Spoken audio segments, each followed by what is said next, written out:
മക്കളെ, Jerusalem prayer ലൈനിലേക്ക് 3 minute പ്രാർത്ഥനയിലേക്ക് ദൈവം നമ്മളെ സ്നേഹപൂർവ്വം ക്ഷണിച്ചു കൊണ്ടുവന്നിരിക്കുകയാണ്. ഇതിൽ സംബന്ധിക്കുന്ന ഓരോരുത്തരുടെയും പ്രാർത്ഥനാ നിയോഗങ്ങൾ നാളത്തെ വിശുദ്ധ ബലിക്കുള്ള യാഗപുഷ്പങ്ങളായി ഞാൻ സമർപ്പിച്ച് പ്രാർത്ഥിക്കുകയാണ്. നിങ്ങളൊക്കെ എനിക്ക് ആത്മാവിന്റെ കണ്ണുകൾ കൊണ്ട്, വിശ്വാസത്തിന്റെ കണ്ണുകൾ കൊണ്ട് കാണാം.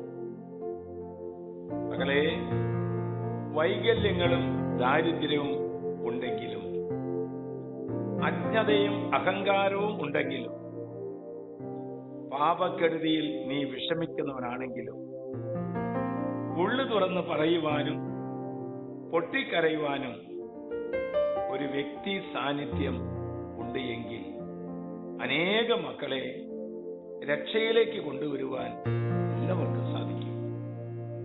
കർത്താവിന്റെ വചനം തരുന്നു.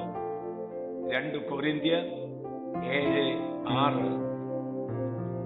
പുറമേ മാത്സര്യവും അകമേ ഭയവും, എന്നാൽ ആശ്രയമറ്റവരെ സമാശ്വസിപ്പിക്കുന്ന ദൈവം തീത്തോസിന്റെ സാന്നിധ്യം വഴി ഞങ്ങൾക്ക് ആശ്വാസം നൽകി. മകളെ, പാപത്തിലേക്കുള്ള തുറന്ന വഴിയാണ് മാത്സര്യവും ഭയവും. ഒരാളെ തകർക്കാൻ, താഴ്ത്തിക്കെട്ടാനുള്ള മാത്സര്യവും, അകമേ നിന്നുണ്ടാകുന്ന ഭയവും അത് ദുരന്തത്തിലേക്ക് നയിക്കും.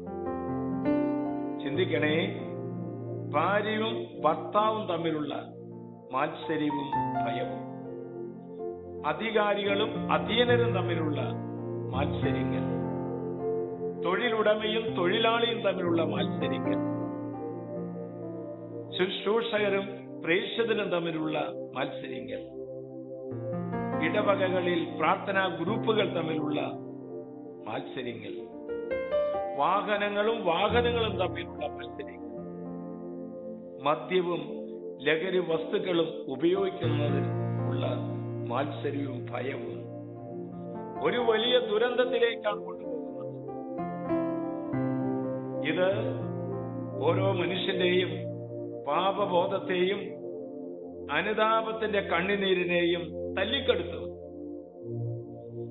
ദൈവഭയവും ദൈവഭക്തിയും ഇല്ലാതാക്കും.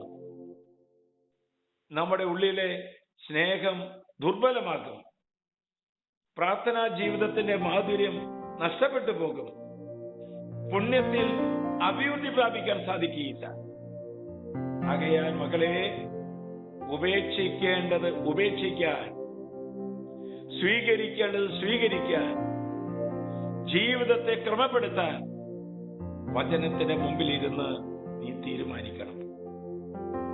ആശ്വാസപ്രദമായ രാത്രി, പ്രതീക്ഷാ നിർഭരമായ പ്രഭാതം, സൽപ്രവർത്തികൾ നിറഞ്ഞ ദിവസം നൽകി ഇന്നത്തെ ശുശ്രൂഷ സംബന്ധിച്ച സർവരെയും, ഇത് ഷെയർ ചെയ്യാൻ കാത്തിരിക്കുന്ന ഓരോരുത്തരെയും അനുഗ്രഹിക്കണമേ.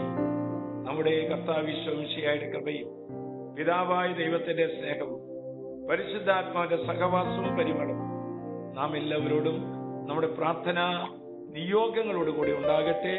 അത്ഭുതകരമായിരിക്കുന്ന സൗഖ്യവും അത്ഭുതകരമായിരിക്കുന്ന അഭിഷേകവും ഉണ്ടാകട്ടെ, ഇപ്പോഴും എപ്പോഴും എന്നേക്കും.